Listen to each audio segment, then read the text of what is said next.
الحمد لله رب العالمين الرحمن الرحيم مالك يوم الدين إياك نعبد وإياك نستعين اهدنا الصراط المستقيم صراط الذين أنعمت عليهم غير المغضوب عليهم ولا الضالين صدق الله العظيم صراط المغضوب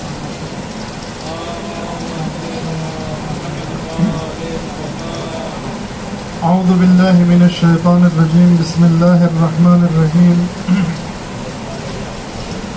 الحمد لله رب العالمين والصلاة والسلام على محمد وآله الطاهرين الذين أذهب الله عنهم الرجس أهل البيت وطهرهم تطهيرا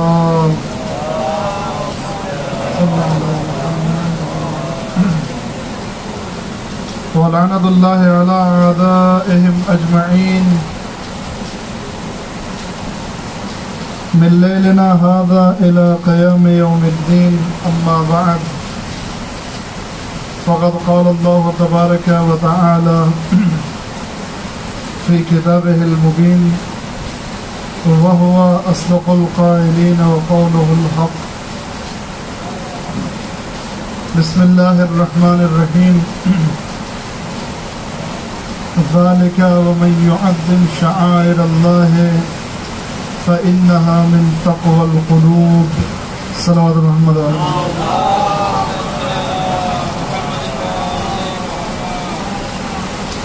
اعزائے محترم سامعین کرام،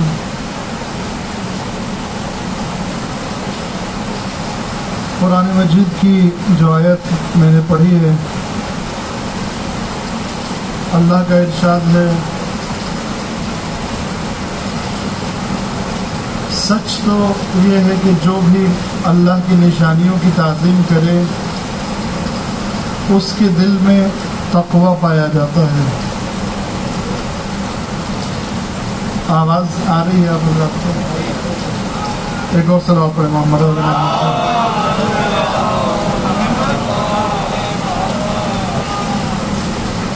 ہمارا موضوع جو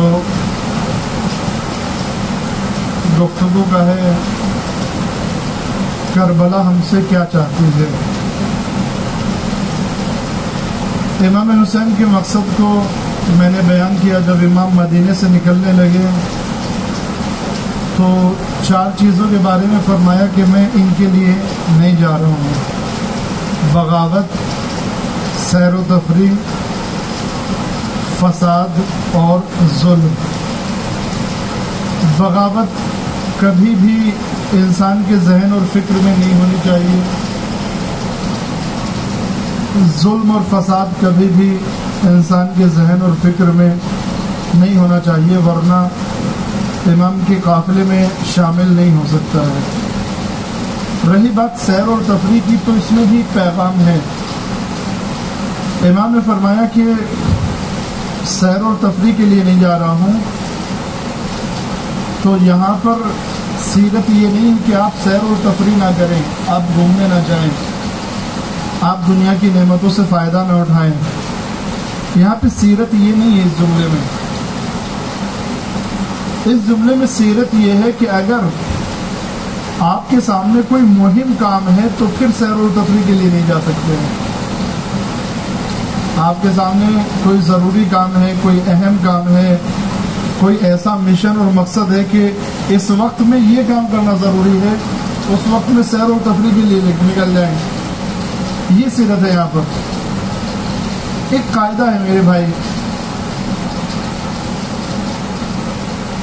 دین میں، اور وہ قاعدہ ہے مہم اور اہم کو پہچاننا۔ مہم اور اہم کو پہچاننا۔ مہم یعنی امپورٹنٹ،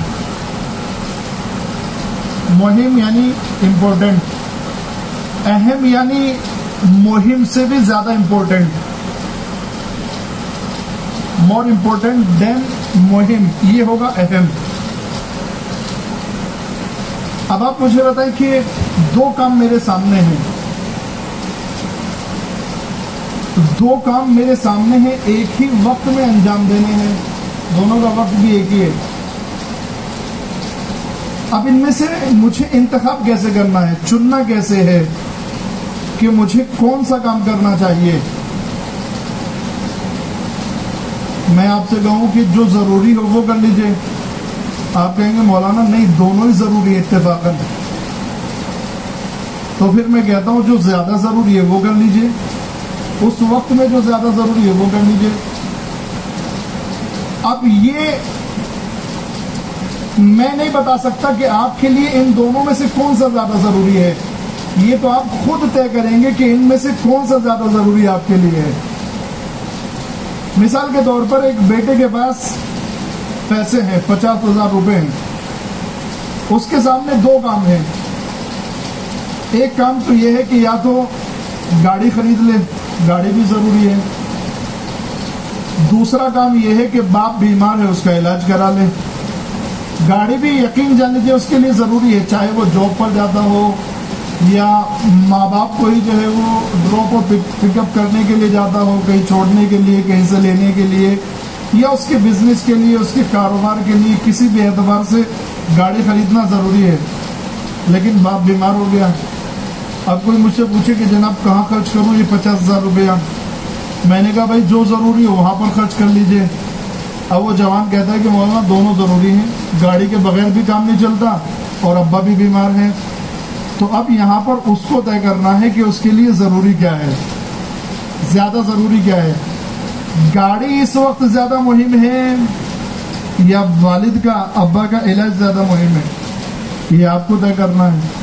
اب ظاہر ہے سب کا نظریہ یہی ہوگا کہ نہیں جناب پہلے علاج ہے. تو عزیزان محترم، امام حسین جو یہاں پر سیرت دے کر جا رہے ہیں، امام حسین کی سیرت یہاں پر یہ نہیں کہ آپ کھیلے نہیں، آپ تفریح نہیں کریں، آپ سیر نہیں کریں، آپ گھومیں نہیں، آپ دنیاوی لذتوں سے فائدہ نہیں اٹھائیں. یہ امام کی سیرت یہاں پر نہیں ہے. امام کی سیرت یہاں پر یہ ہے کہ اگر آپ کے سامنے کوئی مہم کام ہے تو اس وقت سیر و تفریح کے لیے نہ جائیں. امام نے فرمایا میں سیر و تفریح کے لیے نہیں جا رہا ہوں. ایک صلوات علی محمد علیہ محمد.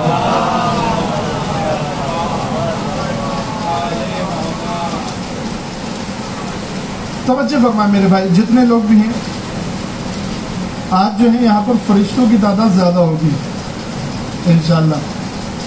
میں چونکہ بارش بھی ہو رہی ہے کچھ باتیں کر لیتے ہیں. دیکھیں فرش ازا کی عظمتیں ہم کو بہت بتائی گئیں اور اس میں بھی کوئی شک نہیں ہے کہ فرش ازا کی عظمت بہت ہے، لیکن اس کو سمجھنے کی ضرورت ہے کہ کیسے ہے. اور یقین جانے اگر فرش ازا کی عظمت کو سمجھ جائیں تو یہاں سے ملنے والے پیغام کی عظمت کو بھی انشاءاللہ سمجھ جائیں گے. اور جب تک فرش ازا کی عظمت کو نہ سمجھے تب تک یہاں سے ملنے والے پیغام کی عظمت کو بھی نہیں سمجھ سکتے. ہم کو بہت بتایا گیا کہ یہاں پر اہل بیت آتے ہیں، بی بی فاطمہ آتی ہیں، امام زمانہ آتے ہیں، پنجتن آتے ہیں، ملائکہ آتے ہیں. یہ ساری باتیں ہم کو بتائی گئی ہیں کہ نہیں بتائی گئی ہیں. لیکن یہاں پر اہل بیت کے آنے کا کیا مطلب ہے؟ امام علی اگر یہاں پر آتے ہیں تو ان کے آنے کا کیا مطلب ہے؟ امام حسن اگر یہاں پر آتے ہیں تو ان کے آنے کا کیا مطلب ہے؟ بی بی فاطمہ اگر آتی ہیں، امام زمانہ اگر آتی ہیں تو ان کے آنے کا معنی کیا ہے؟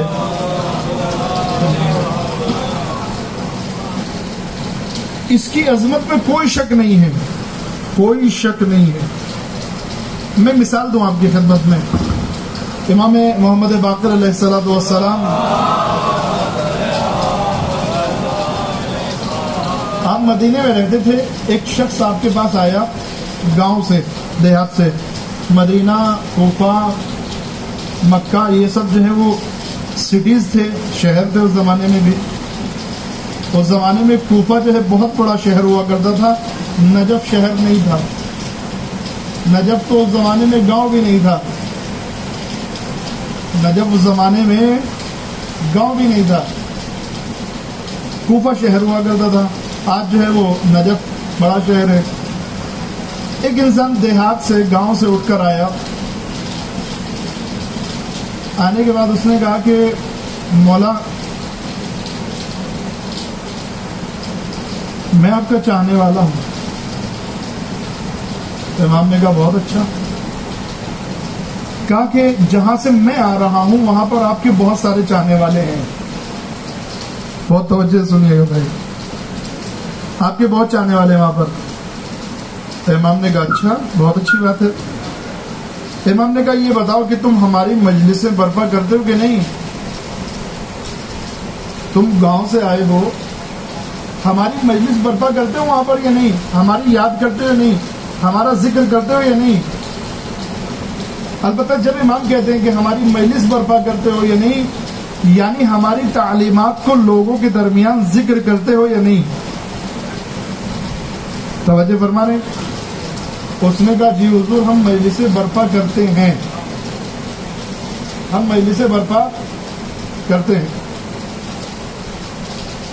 امام نے کہا, اب توجہ فرمائیں میرے عزیزو, امام نے فرمایا کہ میری بھی خواہش ہے کہ میں ایسی مجلسوں میں شرکت کروں. پانچویں امام نے فرمایا, آپ نے پوچھا تم مجلس برپا کرتے ہو؟ کہا جی کرتے ہیں. وہاں پر ہمارے چاہنے والے اکٹھا ہوتے ہیں؟ کہا ہوتے ہیں. وہاں پر ہماری تعلیمات کا ذکر ہوتا ہے. تعلیمات صرف فضائل نہیں, فضائل کے بارے میں تو پوچھا ہی نہیں آپ نے. وہاں پر ہماری تعلیمات کا ذکر ہوتا ہے؟ کہا مولا جی ہوتا ہے. امام نے فرمایا میری بھی خواہش ہے میں بھی تمہارے ساتھ وہاں فرش عزا پر آ کر بیٹھوں. اب عزیزان محترم, جیسی مجلس کی بات امام محمد باقر فرما رہے تھے, اگر آپ ویسی مجلس کر لیں تو یقین جانیے امام محمد باقر آپ کے درمیان بیٹھے ہوئے ہیں. امام محمد باقر کی خواہش آپ کے درمیان بیٹھی ہوئی ہے. اب ایک اور مثال آپ کی خدمت میں پیش کر دوں. ایک شخص اور آیا امام کی خدمت میں, پانچویں امام کی خدمت میں آیا, اور آنے کے بعد کہا مولا ایک گاؤں سے آ رہا ہوں, بہت سارے چاہنے والے ہیں آپ کے, بڑی بڑی مجلسیں ہوتی ہیں, سب لوگ اکٹھا ہوتے ہیں, خوب شور ہنگامہ ہوتا ہے, بہت سارے لوگ اکٹھا ہوتے ہیں, آپ کے چاہنے والے ہیں, بڑے مولائی ہیں مولا ہمارے یہاں کے لوگ. اس نے جو بھی ورڈ بولے ہوں گے لیکن آج کے الفاظ میں یہی معنی ہوتا ہے اس کا, ہمارے یہاں کے لوگ بہت مولائی ہیں, بہت محبت کرتے ہیں آپ سے. مولا نے 2 سوال اس سے پوچھے. اس نے بھی ذکر کیا کہ ہمارے یہاں مجلسیں ہوتی ہیں, لوگ اکٹھا ہوتے ہیں, آپ کے نام پر کھانا کھلایا جاتا ہے, آپ کی مجلسیں برپا ہوتی ہیں, آپ کا ذکر ہوتا ہے, آپ کے دادا کے مصائب بیان ہوتے ہیں. امام نے فرمایا یہ بتاؤ جہاں سے تم آ رہے ہو وہاں کے امیر لوگ غریبوں سے ملاقات کرنے کے لیے جاتے ہیں یا نہیں؟ توجہ فرما رہے ہیں. وہاں کے امیر لوگ غریبوں سے ملاقات کرنے کے لیے جاتے ہیں کہ نہیں؟ یہ نہیں کہا کہ یہ بتاؤ وہاں کے امیر لوگ غریبوں کو ملاقات کی اجازت دیتے ہیں یا نہیں. فرمایا بتاؤ وہاں کے امیر لوگ غریبوں سے ملاقات کے لیے جاتے ہیں کہ نہیں. دوسرا جملہ, وہاں کے بڑے لوگ چھوٹوں کے ساتھ محبت اور نرمی سے پیش آتے ہیں یا نہیں. تیسرا جملہ فرمایا وہاں کے صاحب حیثیت لوگ کم حیثیت والوں کی خبر لیتے ہیں یا نہیں لیتے ہیں, ضرورت مندوں کی خبر لیتے ہیں یا نہیں لیتے ہیں. کہا مولا مجلسیں تو بہت ہوتی ہیں, ذکر تو بہت ہوتا ہے, اکٹھے تو بہت ہوتے ہیں, ایک دوسرے کو کھلاتے بھی بہت ہیں, لیکن یہ 3 کام تو نہیں ہوتے ہیں. امام نے فرمایا تو پھر کسی کے بھی شیعہ ہوتے رہو, میرے شیعہ نہیں ہو. میرے شیعہ پھر نہیں ہو. عزیزان محترم, معصومین نے بھی عزاداری کی ہے. کوشش کریں اپنے ڈیزائرز کی عزاداری نہ کریں, معصومین علیہ السلام کی سیرت کی عزاداری کریں. معصومین علیہ السلام کی سیرت کے مطابق عزاداری کریں. انہوں نے بھی کیے. تو امام کے آنے کا کیا مطلب ہے؟ امام کے آنے کا مطلب یہ ہے اگر ویسی مجلس برپا کریں جیسی امام چاہتے ہیں تو امام کی تمنا یہاں پر آپ کے ساتھ موجود ہے, امام کی خواہش یہاں پر آپ کے ساتھ موجود ہے. امام کے آنے کا مطلب یہ نہیں کہ امام فزیکلی وجود کے ذریعے یہاں پر آتے ہیں اور ہم کو دکھائی نہیں دیتے. امام کے آنے کا مطلب یہ نہیں ہے میرے عزیزوں. ہاں ملائکہ آتے ہیں، ملائکہ کے بعد جو ہے وہ ایک جسم لطیف ہے، ایسا جسم جو دکھائی نہیں دیتا ہے، جو دیوار میں اڑتا نہیں ہے، جس کو جگہ کی ضرورت نہیں ہے، وہ یہاں پر بھی بیٹھ سکتا ہے، یہاں پر بھی بیٹھ سکتا ہے۔ ملائکہ کے پاس جسم لطیف ہے، ملائکہ آتے ہیں، پکا آتے ہیں، جو جسم ہے ان کے پاس اسی جسم کے ساتھ آتے ہیں ملائکہ، بہت سارے ملائکہ آتے ہیں۔ ایک روایت میں بھی امام باقر کی بات آ گئی تو عرض کر دوں، امام باقر نے جہاں پر خواہش ظاہر کی کہ میں بھی ان مجلسوں میں آنا چاہتا ہوں، امام نے فرمایا کہ جہاں پر میرا چاہنے والا ہمارا ذکر کرنے کے لیے ایک آ جائے وہاں پر 2 فرشتے آتے ہیں، جہاں 2 آ جائے وہاں 4 فرشتے آتے ہیں، جہاں 4 آ جائیں وہاں 8 فرشتے آتے ہیں، اور جہاں پر 10 اکٹھا ہو جائیں وہاں پر فرشتوں کی بہت بڑی تعداد آتی ہے۔ تو فرشتے تو آتے ہیں، اس میں کوئی شک نہیں ہے۔ معصومین کے آنے کا کیا مطلب ہے؟ معصومین علیہ السلام کے آنے کا مطلب ہے ان کا اشراف ہوتا ہے۔ اشراف یعنی کیا؟ آپ دیکھتے ہیں نا نیٹ ورک سسٹم، ابھی یہاں سے 10 کلومیٹر جائیں گے نیٹ ورک غائب ہو جائے گا 10-15 کلومیٹر پر، اور اس کے بعد ایک 15-16 کلومیٹر کا راستہ جو ہے وہاں پر نیٹ ورک نہیں ہے۔ آپ کہیں گے مولانا وہاں پر تو ٹاور کی سویدھا نہیں ہے، شاید اس لیے نہیں آتا ہوگا۔ نہیں، آپ اپنے یہاں پر جو ہے ایک ڈیوائس لگا لیجئے، یہاں پر بھی جتنے موبائل ہیں سارے کے سارے ناکام ہو جائیں گے، پورے پریسر میں نیٹ ورک نہیں آئے گا۔ ہوتا ہے کہ نہیں ہوتا ہے؟ بہت ساری بڑی بڑی جگہوں پر جب ہم جاتے ہیں، ایران میں خاص کر جب ہم رہتے تھے، بہت سارے دفاتر میں، عزاخانوں میں، امام بارگاہوں میں جاتے تھے، آپ لاکھ موبائل لے کر بیٹھ جائیے، جیسے ہی اندر پہنچے فوراً نیٹ ورک غائب، آتا ہی نہیں ہے۔ ڈیوائس لگاتے ہیں، اب ڈیوائس لگائیں گے تو وہ نیٹ ورک نہیں آئے گا۔ یہ جو نیٹ ورک ہے نا، اسی کو اشراف کہا جاتا ہے، اس کو کہا جاتا ہے اشراف۔ یہ تو ایک نیٹ ورک ہے، یہ جس کے ذریعے سے آپ موبائل چلا رہے ہیں، لیکن پھیلا ہوا ہے نا سارے میں۔ جس طریقے سے یہ نیٹ ورک پھیلا ہوا ہے جس کو ہم دیکھ رہے ہیں، معصومین علیہ السلام کا پوری دنیا پر اسی طریقے سے اشراف ہے، پوری دنیا پر نظر ہے ہر آن میں معصومین علیہ السلام کی، ہر آن میں معصومین کی اسی طرح سے پوری دنیا میں نظر ہے۔ جب مجلس برپا ہونے لگتی ہے، اور وہ مجلس جہاں پر امام حسین علیہ السلام کی، اہل بیت علیہ السلام کی تعلیمات کو پیش کیا جا رہا ہو، وہاں پر یہ اشراف خاص ہو جاتا ہے۔ اشراف تو ہر وقت ہے ان کا، لیکن وہاں پر یہ اشراف خاص ہو جاتا ہے۔ یہی میرے عزیز و معصومین کا آنا ہے، معصومین کا آنا یہی ہے، یعنی معصومین کی نظر کرم اس جگہ پر زیادہ ہو جاتی ہے، یہ ہے میرے عزیز و معصومین کا آنا۔ اب مجھے بتائیں، آپ کہیں گے مولانا ہم تو یہی سنتے آئے تھے، بی بی فاطمہ آتی ہیں، امام آتے ہیں، اہل بیت علیہ السلام آتے ہیں۔ میں منع نہیں کر رہا ہوں نہیں آتے ہیں، لیکن ان کے آنے کا مطلب یہی ہے میرے بھائی، میرے عزیزوں۔ لیکن آپ مجھے بتائیں، یہی کیا کم ہے؟ معصومین کی نظر کرم ہو جائے آپ پر، یہ کم ہے؟ معصوم آپ کی طرف دیکھ لے، یہ کیا کم ہے؟ اگر اس کی نظر کے مرتبے کو سمجھ لیں، اگر اس کی نظر کے مرتبے کو سمجھ لیں تو بہت ہے میرے مولا، ہم نے فرش عزا بچھایا اور آپ نے نظر کرم کر دی، یہ ہمارے لیے بہت ہے۔ یہ مطلب ہے میرے عزیز و معصومین کے آنے کا۔ ایک صلوات پڑھے محمد والے محمد پر۔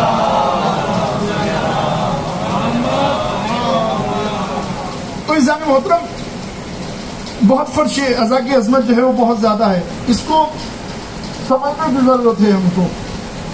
جب اس کی منزلت کو سمجھیں گے تبھی جو ہے وہ اس کے پیغام کو بھی سمجھ سکتے ہیں۔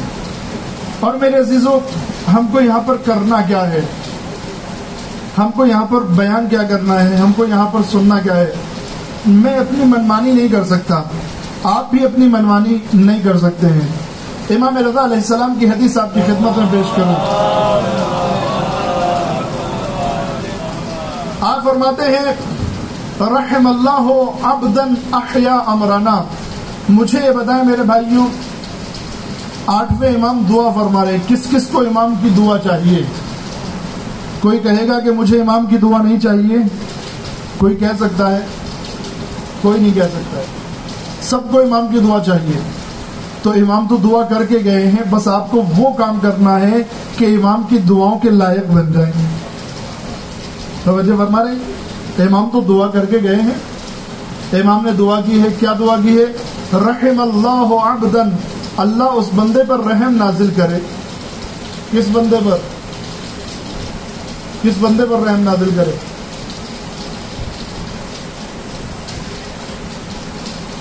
فرماتے ہیں کہ اس بندے پر رحم نازل کرے احیا امرنا، جو ہمارے امر کو زندہ کرے. امر، جو ہمارے امر کو زندہ کرے.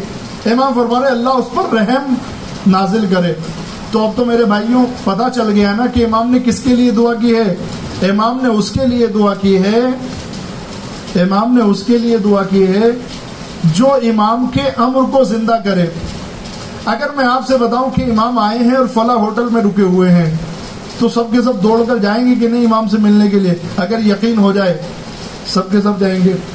تو میرے بھائی اگر مجھے امام کی دعا چاہیے تو وہ بھی بالکل ایسے ہی ہے. اگر میں امام سے ملنے کے لیے جاؤں تو پتہ نہیں امام مجھے قبول کریں گے اپنے حضور میں یا نہیں، میرے اعمال ایسے ہیں یا نہیں. اس لیے کہ امام رضا نے بہت سارے لوگوں کو قبول نہیں کیا تھا 2 مہینے تک. 2 مہینے تک بہت سارے لوگوں کو امام نے قبول نہیں کیا تھا. تو ضروری نہیں ہے کہ جب میں امام سے ملنے کے لیے جاؤں ہوٹل میں تو امام مجھے قبول بھی کر دیں، آنے کی اجازت بھی دے دیں. وہاں پر تو ضروری نہیں ہے نا. لیکن یہ تو دعا کا جو معاملہ ہے یہ تو امام نے فرما دی ہے دعا. بس آپ کو اپنے آپ کو اس لائق بنانا ہے کہ یہ دعا آپ کے لیے بھی ہو جائے. تو مجھے کیا کرنا ہے؟ جس طرح سے ہمیں ہوٹل کا ایڈریس ملا کہ امام وہاں پر ہیں اور ہم ہوٹل کی طرف دوڑ پڑیں گے، ویسے ہی جب ہم کو پتا چل گیا کہ امام کی دعا کے مستحق کیسے بنیں گے، امام کی دعا میرے لیے کیسے ہوگی، تو اب مجھے اس کام کو انجام دینا چاہیے جس کام کے بعد امام اپنی دعا میرے لیے فرمائیں گے. اب مجھے تلاش کرنا چاہیے کہ یہ امر کیا ہے اور اس امر کو زندہ کیسے کیا جائے گا. امام نے یہی تو کہا اللہ اس پر رحم کرے جو ہمارے امر کو زندہ کرے. تو پہلے تو یہ کہ امام کا امر کیا ہے اور دوسرے یہ کہ اس امر کو زندہ کیسے کرنا ہے. وہیں پر ایک راوی بیٹھا ہوا تھا، رائٹر لکھنے والا. اس نے پوچھ لیا مولا آپ کے امر کو زندہ کیسے کیا جائے گا؟ امام نے فرمایا ہمارے امر کو ایسے زندہ کرو یتعلم علومنا ویعلمها الناس، ہمارے علم کو سیکھو اور لوگوں کو سکھاؤ. توجہ فرما رہے ہیں؟ ہمارے علم کو سیکھو، ہماری تعلیمات کو سیکھو اور لوگوں کو سکھاؤ. اب میرے بھائیوں سنو بہت توجہ سے، میرے جوان بھائی سنیں. امام نے یہ نہیں کہا ہمارے علم کو سیکھو اور شیعوں کو سکھاؤ. امام نے یہ نہیں کہا ہمارے علم کو سیکھو اور مومنوں کو سکھاؤ. امام نے یہ نہیں کہا ہمارے علم کو سیکھو اور مسلمانوں کو سکھاؤ. یہ نہیں کہا امام نے. امام نے فرمایا ہمارے علم کو سیکھو اور لوگوں کو سکھاؤ. یعنی اب قید نہیں ہے، شیعہ ہو سنی ہو کوئی بھی ہو. اس سے مطلب میرے عزیزو کیا ظاہر ہوتا ہے؟ اس سے ظاہر ہوتا ہے امام کی جو تعلیمات ہیں وہ ایسے ہیں کہ اگر ہم سکھانے کی کوشش کریں تو ہر انسان کو سمجھ میں آئے گا، ہر انسان کو سمجھ میں آئے گا. لیکن ہم نے سکھانے کی کوشش ہی نہیں کی. میں نے کل عرض کیا ہم نے تو نہ جانے اپنے بیانات سے کتنے آنے والے حر کے راستے بند کر دیے، نہ جانے کتنے آنے والے حروں کو ہم نے روک دیا. جبکہ امام کہہ رہے ہیں شیعوں کو نہیں، مومنوں کو نہیں، مسلمانوں کو نہیں، سنی کو نہیں، سب کو، لوگوں کو سکھاؤ، عام لوگوں کو سکھاؤ. یعنی اہل بیت کی تعلیمات اس لائق ہیں کہ انہیں سب کو سکھایا جائے. اب اس کے بعد امام کیا فرماتے ہیں؟ اس کے بعد فرماتے ہیں فَإِنَّ النَّاسَ إِنْ عَلِمُوا مَا فِي كَلَامِنَا لَاتَّبَعُونَا. یہ بڑا عظیم جملہ ہے میرے عزیزو. اس کے بعد امام نے جملہ فرمایا، راوی سے کہتے ہیں کہ ہمارے امر کو زندہ کرنے کا مطلب یہ ہے ہماری تعلیمات کو سیکھو اور دوسروں کو سکھاؤ، ہمارے امر کو زندہ کرو. اس کے بعد فرماتے ہیں کیونکہ اگر لوگوں تک ہمارے کلام کی چاشنی پہنچ جائے، ہمارے کلام کا مٹھاس اگر لوگوں تک پہنچ جائے تو پیروی کرنے لگیں گے. توجہ فرما رہے ہیں میرے عزیزو؟ یہاں پر غور کرنے کی ضرورت ہے. امام نے یہ نہیں کہا کہ اگر ہمارا کلام لوگوں تک پہنچ جائے، تو پیروی کرنے لگیں گے. نہیں، فرمایا اگر ہمارے کلام کی چاشنی، ہمارے کلام کا مٹھاس لوگوں تک پہنچ جائے تو پیروی کرنے لگیں گے. اب آپ کہیں گے مولانا مٹھاس کیا ہے؟ یعنی میرے عزیزو، معصومین کا ایک کلام ہے اور اس کلام میں ایک مٹھاس ہے. ایک کلام ہے، اس کلام میں ایک شیرینی ہے، اور میری ذمہ داری صرف کلام کو پہنچانا نہیں ہے، اس مٹھاس کو بھی پہنچانا ہے. اس مٹھاس کو بھی پہنچانا ہے. اگر میں نے صرف کلام پہنچا دیا تو ذمہ داری پوری نہیں ہوئی، اور پیروی ہوگی یا نہیں ہوگی نہیں معلوم ہے. لیکن اگر کلام کے مٹھاس کو بھی پہنچا دیا تو انشاءاللہ بات مانی جائے گی اور پیروی ہوگی. اب آپ کہیں گے کہ مولانا یہ کلام کا مٹھاس کیا ہے، کلام کی شیرینی کیا ہے؟ تو میں آپ کو مثال دیتا ہوں. ایک ہی بات کو آپ کئی طرح سے کہہ سکتے ہیں. ایک ہی بات کو آپ کئی طرح سے کہہ سکتے ہیں. مثال کے طور پر ایران میں قانون یہ ہے کہ 5 سال تک کا بچہ، توجہ فرمائیں، 5 سال تک کا جو بچہ ہے اگر وہ بس میں سوار ہوتا ہے تو اس سے کرایہ نہیں لیا جائے گا. توجہ فرما رہے ہیں؟ میں ایک بس میں سوار ہوا ایران میں، اس میں لکھا ہوا تھا 5 سال کے اوپر کے بچوں سے کرایہ لیا جائے گا. اب جیسے کوئی ماں اپنے بچے کو لے کر چڑھے گی، 5 سال 1 دن کا اس کا بچہ ہوگا نا، فوراً سوچے گی ارے یار 5 سال کے ہوتے جو ہے اس کے اوپر ہوتے کرایہ لیا جائے گا، مجھے اپنے بچے کا کرایہ بھی دینا ہے. اب توجہ فرما رہے ہیں؟ 5 سال کے اوپر کے بچے سے کرایہ لیا جائے گا، تو یہاں پر مانگا جا رہا ہے، لیا جا رہا ہے. بات وہی ہے. دوسری بس میں جب کبھی میں سوار ہوا تو وہاں پر لکھا ہوا تھا 5 سال تک کے بچوں سے کرایہ نہیں لیا جائے گا.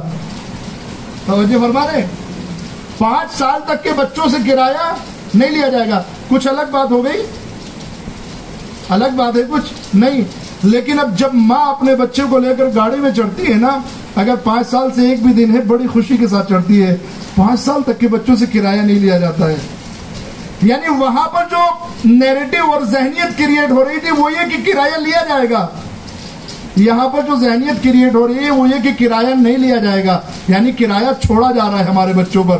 وہاں پر ذہنیت بن رہی تھی کہ کرایہ لیا جا رہا ہے بچوں کا، یہاں پر ذہنیت بن رہی کہ بچوں کا کرایہ نہیں لیا جا رہا ہے. پھر کبھی اتفاق ہوا ایک بس میں چڑھا تو اس پر لکھا ہوا تھا آپ کے 5 سال تک کے بچے ہمارے مہمان ہیں. توجہ فرما رہے ہیں؟ اب مہمان ہونے کا مطلب ایران میں ہوتا ہے کہ کرایہ نہیں لیا جائے گا.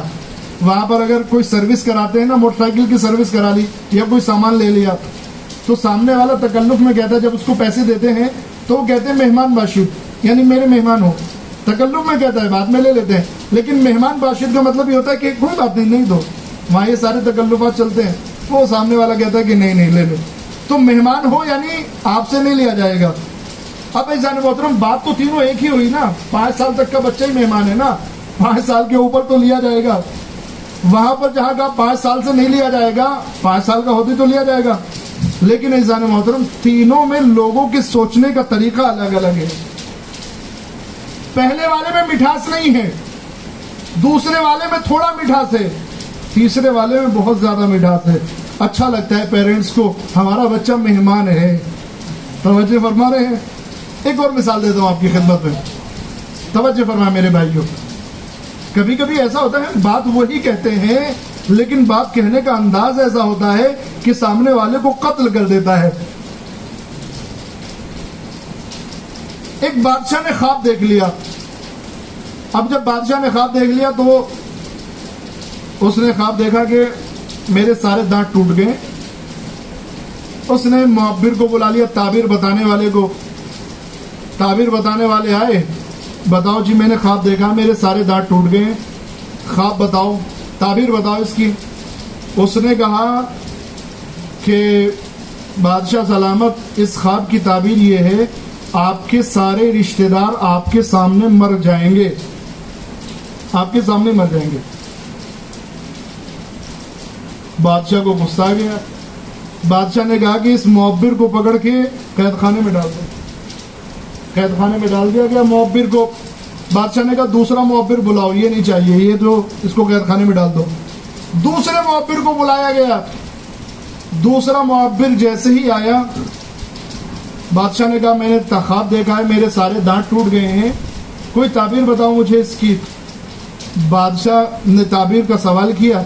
معبر نے کہا کہ بادشاہ سلامت, اس خواب کی تعبیر یہ ہے اللہ تعالیٰ نے آپ کو اتنی لمبی عمر عطا کی ہے کہ آپ اپنے تمام رشتہ داروں کے بعد تک زندہ رہیں گے. توجہ فرما رہے ہیں. بادشاہ نے کہا بھائی اس کو انعام سے لاد دو, اسے جتنا ہو سکے سارے انعام اسی کو دے دو. بتائیں کچھ فرق ہوا بات میں؟ پہلے والے معبر نے تعبیر بتائی, آپ کے سارے رشتہ دار آپ کی آنکھوں کے سامنے مر جائیں گے. دوسرے والے نے تعبیر بتائی اللہ نے آپ کو اتنی عمر دی ہے کہ آپ اپنے تمام رشتہ داروں اور عزیزوں کے بعد تک زندہ رہیں گے. تو بات تو ایک ہی ہوئی نا, اس تعبیر میں بھی تو سارے مر رہے ہیں سامنے, پھر فرق کیا ہوا؟ ایک کو زندان میں ڈال دیا, ایک کو انعام دیا جا رہا ہے. بات ایک ہی ہے میرے عزیزو, انداز الگ الگ ہے. اس پہلی والی بات میں مٹھاس نہیں تھا, بات یہی تھی, اس میں زہر گھولا گیا تھا, لیکن اس بات میں مٹھاس گھولا گیا ہے. امام یہی فرمانا چاہتے ہیں ہمارا صرف کلام نہیں پہنچاؤ بلکہ ہمارے کلام کی چاشنی کو بھی لوگوں تک پہنچاؤ. ہمارے کلام میں ایک چاشنی ہے, اس کو پہنچاؤ. کیسے میرے عزیزو معصومین نے پیش کیا ہے نا, اخلاق سے, نرم لہجے میں, اچھے انداز میں, اکڑ کر اجازت نہیں ہے, چلا کر اجازت نہیں ہے, فورس کرنے کے طریقے سے اجازت نہیں ہے. آپ آداب کے دائرے میں معصومین کی تعلیمات کو پیش کریں, اچھے انداز میں معصومین کی تعلیمات کو پیش کریں, انشاءاللہ اثر ہوگا. آپ جو ہے وہ ایسے ہی کچھ بھی بد اخلاقی کے ذریعے سے, ویسے تو نہیں چلنے والا ہے نا. امام کی معصومین کی سیرت کو دیکھیں. میں رسول اللہ کا ایک چھوٹا سا واقعہ آپ کی خدمت میں عرض کروں. رسول اللہ کھڑے ہوئے سڑک کے ادھر, یہ مکے کی بات ہے, مکے میں مسلمان کم تھے, مشرکین کفار زیادہ تھے.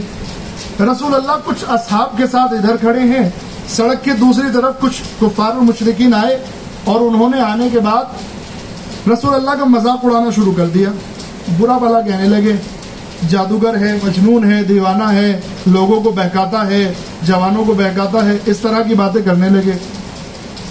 اب یہ رسول اللہ بھی سن رہے ہیں اور وہ سامنے والے بھی کھڑے ہوئے سن رہے ہیں. یہ جو رسول اللہ کے ساتھ میں صحابی کھڑے تھے تعداد میں کم تھے, مکے میں تو تعداد کم تھی ہی. انہیں غصہ آ گیا. انہوں نے کہا حضور یہ کیا کہہ رہے ہیں, آپ کو اگر آپ اجازت دیں تو بیٹھ جائیں ان سے. پیغمبر نے کہا کہ نہیں رہنے دو, کوئی بات نہیں. تو حضور یہ آپ کو پاگل بتا رہے ہیں, دیوانہ بتا رہے ہیں, آپ کو برا نہیں لگ رہا ہے؟ توجہ میرے عزیزو, پیغمبر کے اخلاق کو دیکھیں, پیغمبر کے مٹھاس کو دیکھیں, پیغمبر کی زبان کی شیرینی کو دیکھیں, اور اس کے بعد کمپیئر کریں کہ پیغمبر کی زبان کہاں اور ہماری زبان کہاں. سیرت تو ہم کو اپنانا ہے نا. کہا یا رسول اللہ آپ کو برا نہیں لگ رہا ہے؟ وہ آپ کو پاگل کہہ رہے ہیں, دیوانہ کہہ رہے ہیں, مجنون کہہ رہے ہیں. پیغمبر نے کہا بھائی مجھے کیوں برا لگے. توجہ فرمائیں. اب جو پیغمبر نے کانسیپٹ پیش کیا ہے اس کو سمجھنے کی ضرورت ہے. پیغمبر نے کہا کہ دیکھو جو کچھ وہ لوگ کہہ رہے ہیں, اگر وہ صحیح کہہ رہے ہیں اور وہ باتیں میرے اندر ہیں, جو کچھ وہ لوگ کہہ رہے ہیں, البتہ ان کے کہنے کا طریقہ غلط تھا, وہ تو مذاق اڑانے آئے تھے, لیکن پھر بھی پیغمبر کا اخلاق دیکھیں. فرماتے ہیں کہ جو کچھ وہ لوگ کہہ رہے ہیں اگر وہ صحیح ہیں اور میرے اندر وہ غلط صفات ہیں تو پھر مجھے برا کیوں لگنا چاہیے؟ مجھے تو ان کا شکریہ ادا کرنا چاہیے. میرے اندر کچھ کمیاں تھیں, تم نے بتا دیا, اب میں انہیں سدھار لوں گا. وہ جو کمیاں بتا رہے ہیں اگر میرے اندر ہیں تو شکریہ ادا کرنا چاہیے. بھائی آپ نے بتا دیا, اب میں سدھار لوں گا اپنے آپ کو, اس میں برا ماننے کی کیا بات ہے.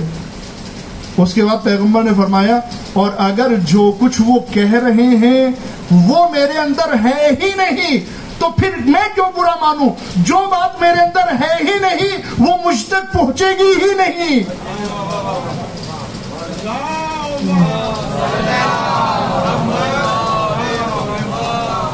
جو بات مجھ تک مجھ میں نہیں ہے وہ مجھ تک نہیں پہنچے گی. وہ کسی اور کو کہہ رہے ہیں جس کے اندر وہ صفات ہیں, وہ مجھے نہیں کہہ رہے. پھر تو جب مجھے کہہ ہی نہیں رہے تو میں کیوں برا مانوں؟ عزیزان محترم, یہاں سے یہ بھی معلوم ہوتا ہے میرے عزیزوں, میرے بھائیوں, اگر ہم کسی پر, مثال کے طور پر اگر ہم کسی پر لعنت کریں, میرے کرنے سے لعنت تو ہوتی ہے, لیکن لعنت اپنی ڈائریکشن خود تلاش کرتی ہے, اسے جانا کہاں ہے وہ خود تلاش کرتی ہے. توجہ فرما رہے ہیں؟ ایسا نہیں کہ میں کسی پر بھی اٹھا کر لعنت کر دوں وہیں پہنچ جائے, نہیں. اگر وہ فالٹ میرے اندر ہے تو وہ واپس پلٹ کر میرے طرف بھی آئے گی, میری طرف بھی. پیغمبر نے فرمایا کہ اگر میرے اندر یہ صفات نہیں ہے تو, لہذا میرے عزیزو زبان کی مٹھاس سے, شیرینی سے یہ سکھایا ہے, یہ سکھایا ہے. میں ایک مثال دیتا ہوں آپ کو امام جعفر صادق علیہ السلام کی.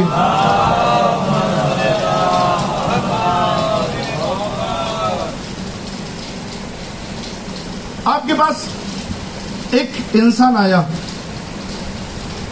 دشمنی کرنے والا, دشمنی کرنے والا آیا,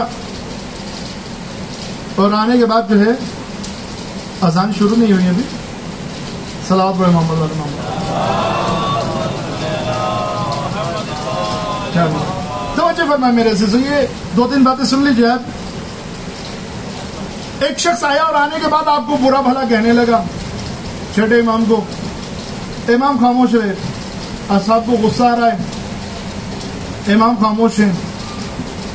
امام کو برا کہنے کے بعد اب آپ کی والدہ کوئی برا کہنے لگا. کہتا ہے آپ کی والدہ گھروں میں کام کرنے کے لیے جاتی ہیں, یہ جملہ استعمال کیا مثال کے طور پر.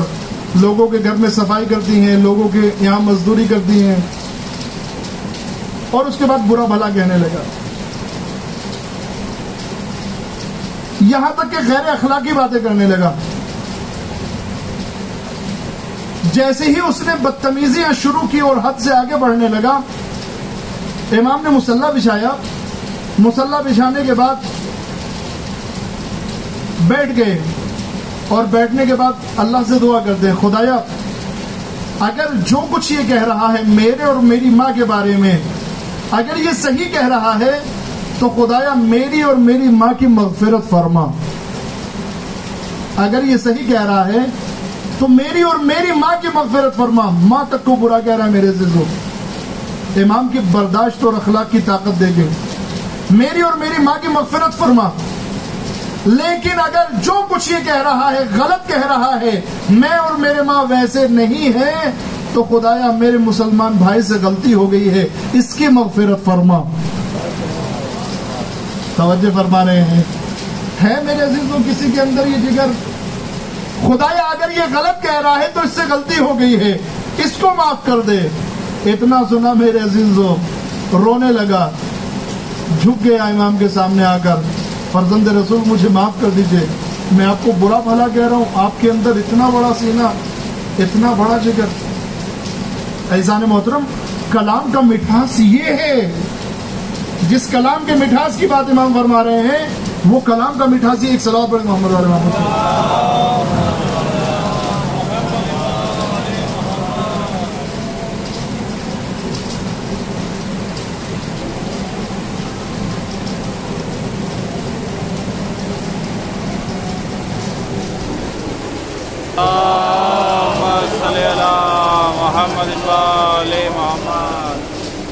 ایک بات اور پیش کرتا ہوں, اس کے بعد گفتگو تمام. میرے ممکن ہے بعض لوگوں کے ذہن میں سوال ہے, جناب یہ ساری مثالیں تو آپ اماموں کی دے رہے ہیں, معصومین کی دے رہے ہیں, وہ تو امام تھے, وہ تو معصوم تھے. ٹھیک ہے بھائی, امام تھے, معصوم تھے, لیکن بھوک تو انہیں بھی لگتی تھی نا, پیاس تو انہیں بھی لگتی تھی, تھکن تو انہیں بھی ہوتی تھی, نیند تو انہیں بھی آتی تھی, رشتے تو ان کے بھی تھے, آرام کی ضرورت تو ان کو بھی تھی. باڈی کے اعتبار سے معصوم جیسا آپ ہیں ویسا ہی ہے. بالکل جو ضروریات میری اور آپ کی ہیں وہی ضروریات معصوم کی بھی ہے. اگر کانٹا چبھے تو اسے بھی تکلیف ہوتی ہے. اگر کانٹا چبھے تو اسے بھی تکلیف ہوتی ہے. آپ حضرات نے شاید کبھی سنا ہو کہ امام علی کے پیر سے جو ہے وہ تیر نکال لیا گیا اور آپ کو پتہ بھی نہیں چلا. ایسا نہیں ہے کہ پتہ نہیں چلا. اگر پتہ نہیں چلا تو پھر علی کا کمال کیا رہا؟ بھائی مجھے اللہ ایسا بدن دے دے کہ میرے تیر مارا جائے پیر میں اور پھر نکال لیا جائے, مجھے پتہ ہی نہ چلے, تو میرا کمال کیا ہے اس میں؟ کمال تو تب ہے جب درد ہو لیکن میری نماز میں خلل واقع نہ ہو. توجہ فرما رہے ہیں؟ ایسا نہیں ہے کہ علی کو پتہ نہیں چلا تھا, نہیں, نماز میں اتنا محو تھے, پیر سے تیر نکال لیا گیا لیکن درد کی شدت کی وجہ سے ذرہ برابر خلوص میں کمی نہیں آئی. یہ اگر یہ کہتے ہیں کہ پتہ نہیں چلا, ساری فضیلت ختم کر دی, ساری فضیلت ختم کر دی. اگر اللہ کسی ایسے کو ہادی بنا کر بھیجے جس کا باڈی اسٹرکچر مجھ سے الگ ہو, جس کے پاس میرے جیسی ڈیزائرز نہ ہو, خواہشات نہ ہو, میرے جیسی ضرورت نہ ہو, میری طرح بھوک نہ لگتی ہو, سردی نہ لگتی ہو, گرمی نہ لگتی ہو, تکلیف نہ ہوتی ہو, پھر تو میں اللہ سے کہوں گا معبود یہ ہادی تو برابر نہیں ہے. یہ تو بہت روزے رکھ سکتا ہے چونکہ بھوک نہیں لگتی, پیاس نہیں لگتی. یہ تو صبح کو کیا پوری رات نماز کھڑا ہو کے پڑھ سکتا ہے, اسے سردی نہیں لگتی ہے. مجھے تو سردی لگتی ہے, صبح کو کیسے اٹھوں, مجھے تو بھوک لگتی ہے, کیسے روزہ رکھوں.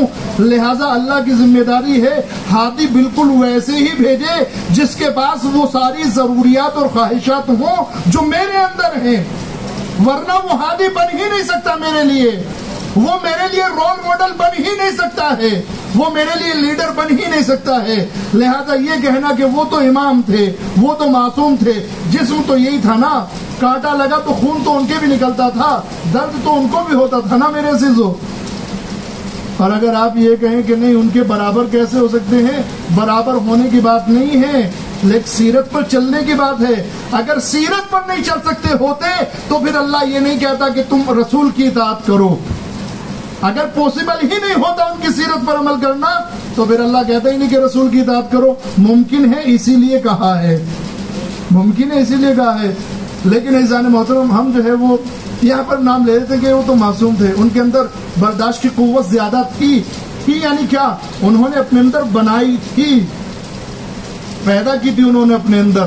سمجھے میرے عزیزو, لوجک کے ذریعے سے سمجھے, میجک کے ذریعے سے سمجھ میں نہیں آئے گا. پھر بھی میں آپ کو امام کے علاوہ, رسول کے علاوہ غیر معصوم کی مثال دیتا ہوں. جناب مالک اشتر, یہ تو امام نہیں تھے نا, یہ تو معصوم نہیں تھے نا. جناب مالک اشتر, امام نے مدائن کا گورنر بنا کر بھیجا انہیں, گورنر جس کے پاس پورے شہر کے اختیارات ہوتے ہیں, پورے شہر کے فیصلے یہ کرتا ہے, کہاں سڑک بننی ہے, کہاں فلائی اوور بننا ہے, کہاں مکان بننے ہیں, کہاں کالونی بننی ہے, میونسپلٹی کے سسٹم کو یہ دیکھتا ہے, لائٹ کتنے گھنٹے آنی ہے, سارے سرکاری کام اس کے انڈر میں ہوتے ہیں. اس کو کہتے ہیں گورنر. توجہ فرما رہے ہیں, امام نے گورنر بنا کر بھیج دیا مالک اشتر کو. اب عزیزان محترم آج کے کلکٹر کی طرح جناب مالک اشتر جو ہے 10-20 اونٹوں کے قطاروں کے بیچ میں بیٹھ کر نہیں آئے.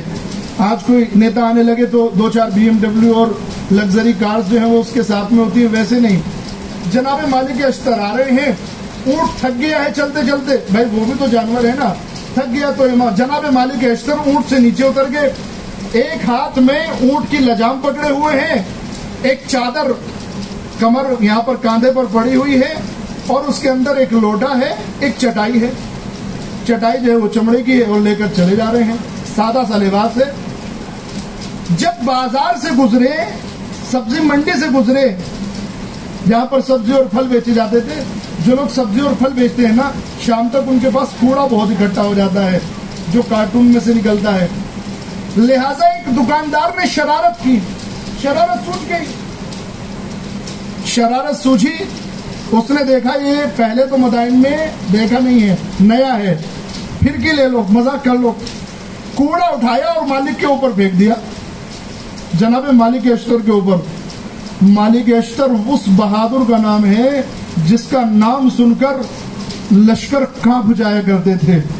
اس بہادر کا نام ہے مالک اشتر.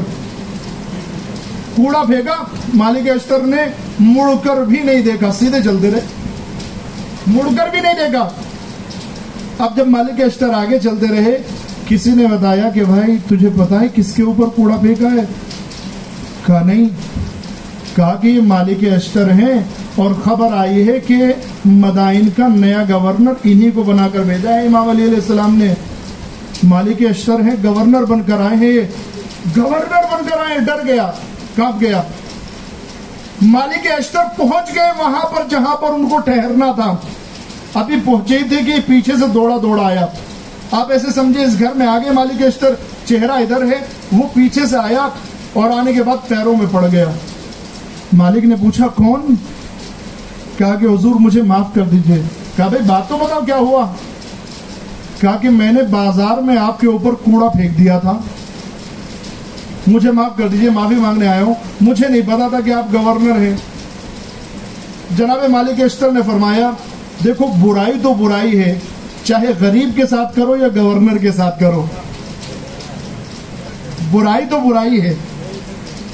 لیکن میرے بھائی جب تو نے میرے اوپر کوڑا پھینکا تھا تبھی میں نے تجھے معاف کر دیا تھا, اور صرف معاف نہیں کیا تھا, اللہ سے دعا کی تھی خدایا میرے اس بھائی کو معاف کر دے.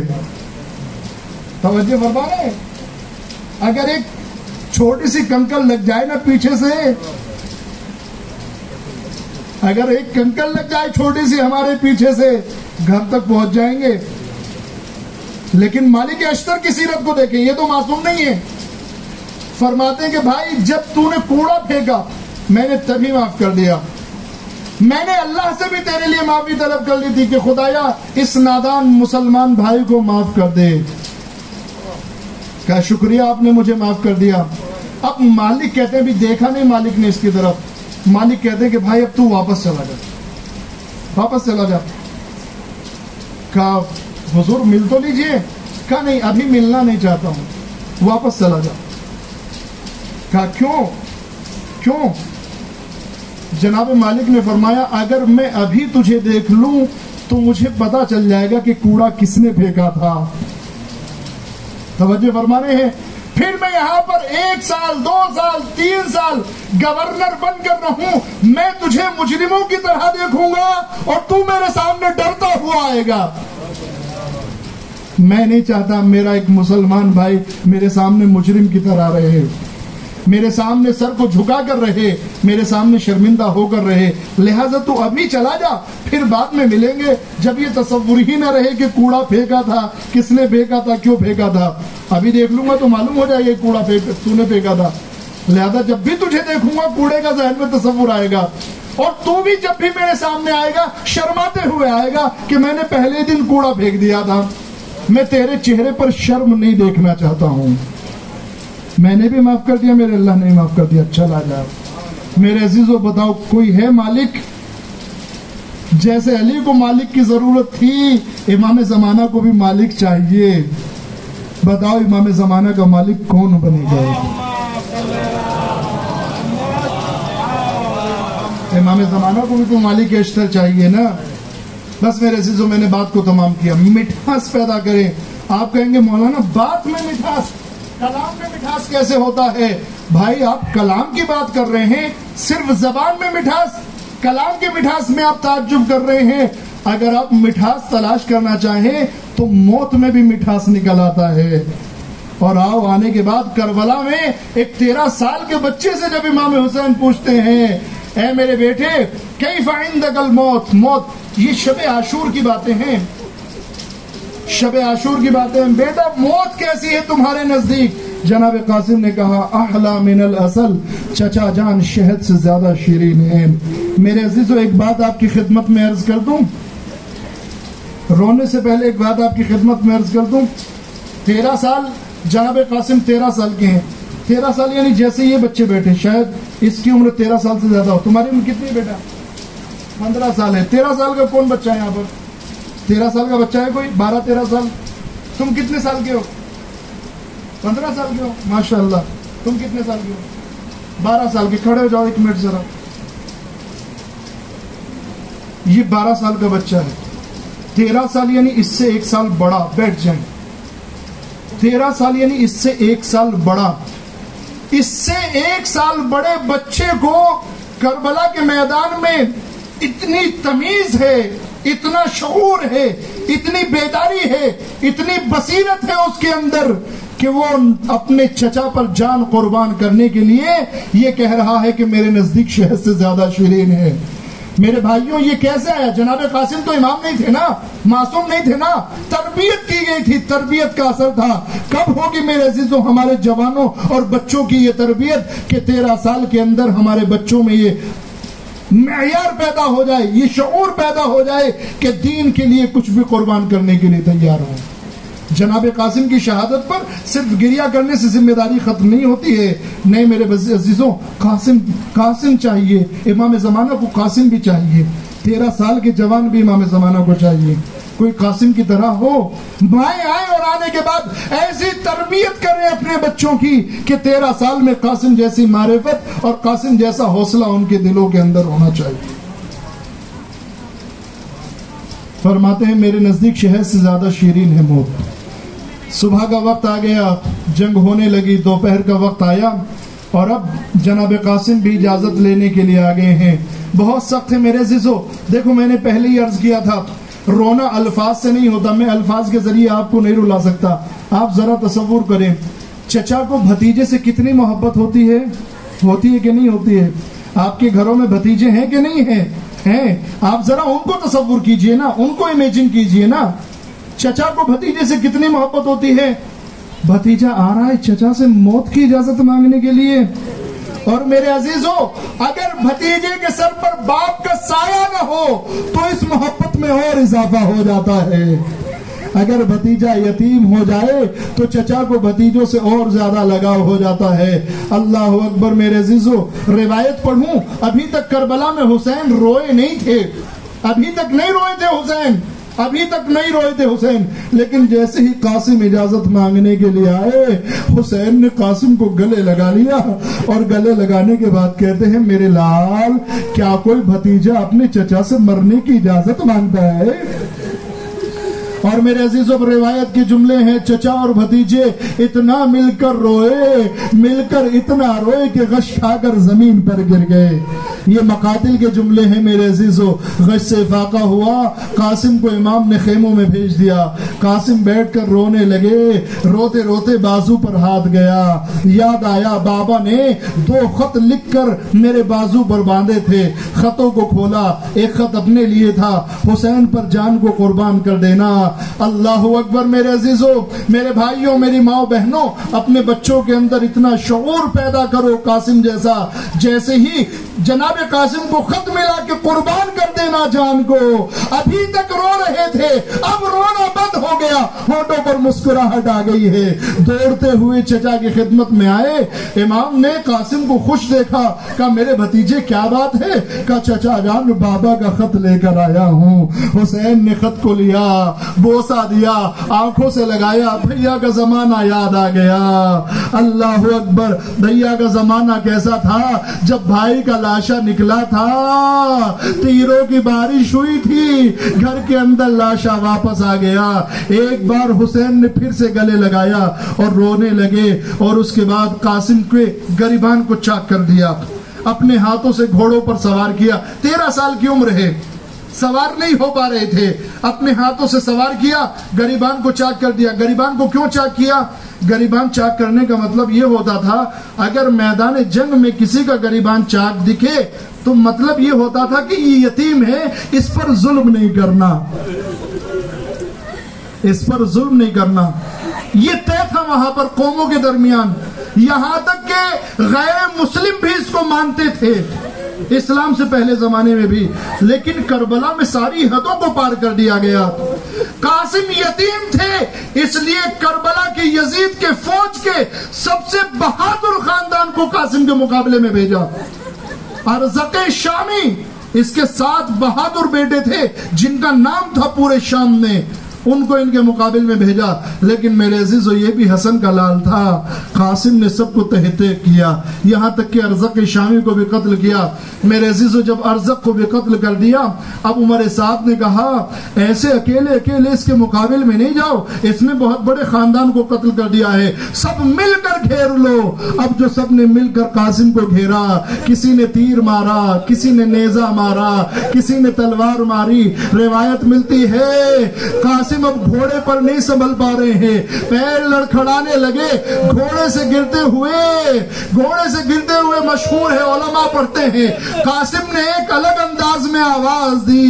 سب کہتے تھے السلام علیکہ یا ابا عبداللہ, اے آقا آخری سلام قبول کیجئے. لیکن قاسم کی عمر چھوٹی تھی. علماء فرماتے ہیں قاسم نے آواز دی یا اماں, ہائے اماں جان قاسم گر رہا ہے. قاسم گھوڑے سے نیچے آ گئے. میرے عزیزو جیسے ہی گھوڑے سے نیچے آئے, روایت میں ہے کہ قاسم کی جان نہیں گئی تھی, زندہ تھے ابھی. میرے عزیزو ادھر سے جناب عباس اور امام حسین چلے قاسم کو اٹھانے کے لیے, قاسم کو سہارا دینے کے لیے. فوجوں نے جیسے ہی قاسم کو آتے ہوئے دیکھا, جیسے ہی عباس کو آتے ہوئے دیکھا, امام حسین کو آتے ہوئے دیکھا, ایک مرتبہ روایت میں ہے فوجوں میں بھگدڑ مچ گئی. زمین پر قاسم پڑے ہوئے ہیں, اتنے گھوڑے قاسم کے بدن سے گزرے, اتنے گھوڑے قاسم کے بدن سے گزرے. میرے عزیزو جب امام قاسم کے پاس آئے, کیا دیکھا, قاسم کا لاشا پھیلا ہوا لاشا ہے. اب میرے عزیزو امام ہاتھ کو پکڑ کر اٹھانا چاہتے ہیں تو ہاتھ کا ٹکڑا امام کے ہاتھ میں آ جاتا ہے. پیر کو پکڑ کر اٹھانا چاہتے ہیں تو پیر کا گوشت امام کے ہاتھ میں آ جاتا ہے. کسی طرح سے امام نے قاسم کو اٹھایا. پہلے روایت کے جملے یہ ہے, کسی طرح سے امام نے اٹھایا, قاسم کو سینے سے لگایا, کاندھے پر لٹکا کر چلے. لیکن جب قاسم کی لاش قبضے میں نہ آئی, جسم کے ٹکڑے گرتے جا رہے تھے, حسین نے ابا کا دامن بچھایا, قاسم کو سمیٹ کر دامن میں رکھ دیا, خیموں کی طرف چلے. ابھی تک جتنے لاشیں لائے تھے اس طرح سے ہاتھ میں اٹھا کر لاتے تھے, لیکن ابھی گٹھری باندھ کر رکھ کر لا رہے ہیں, کمر پر لاد کر لا رہے ہیں. جب ماں نے دیکھا, دور سے کیا دیکھا, حسین خالی ہاتھ آ رہے ہیں. قاسم کی ماں تڑپ گئی, آواز دی اے آقا حسین, کیا قاسم سے کوئی غلطی ہو گئی جو قاسم کو نہیں لے کر آئے. حسین نے سر کو جھکایا, ابا کو